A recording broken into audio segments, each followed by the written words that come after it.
So I think we might have a card on our hands, guys. We're not going to see much wrestling. We're not going to see much ground game. We know that most of it is going to be stand-up, and we know that we're going to see blood in that octagon.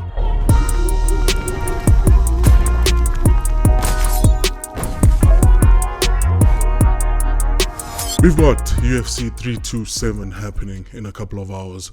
That's Ulberg Prochazka versus Carlos Ulberg. Ladies and gentlemen, I believe that is going to be a fight. Ulberg Prochazka coming in because he believes that this whole time his defense has been really subpar. So he believes he's done anything and everything that needs to be done to get his defense on par. And he believes that from now on we'll be seeing a way much different Ulberg Prochazka, way more dangerous Ulberg Prochazka. We know his mentality. We know that he's in a team. We know that he's focused every single time. He's going up against Carlos Ulberg, and that is a tough feat. This guy is dangerous. From the same gym as Israel Adesanya, that's City Kickboxing. This guy has been on a rampage, and I'm telling you, he's dangerous, man. His stand-up is so clinical. He reminds me so much of Izias when he was coming into the UFC. He's so fast. His striking is so accurate that Yuri is going to have his defenses up for someone like Carlos.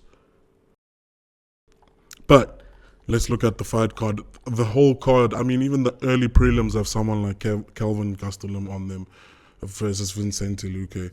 That is a fight that I wouldn't mind watching. On that Kevin Holland and Randy Brown fight, I think is really one to look out for. These guys, like I said, similar to Ulberg Prochazka versus Carlos Ulberg, I think it's going to be stand up most of the time. Randy Brown, obviously, I'm assuming having the height advantage and the reach over Kevin Holland.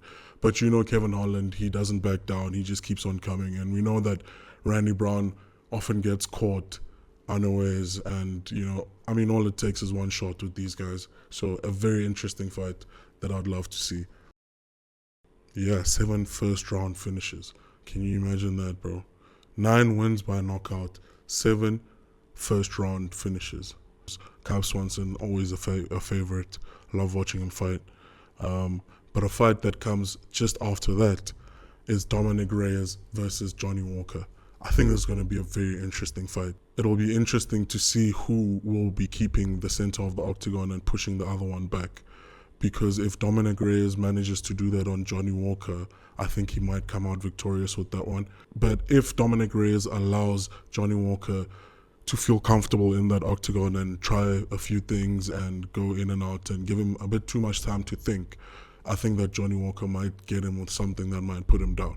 I think Johnny Walker should move around in this match. I think he shouldn't stay in one spot for too long and not find himself backed up against the cage. If he can move around, try and dodge Dominic Reyes' straight punches, then I think he'll be good.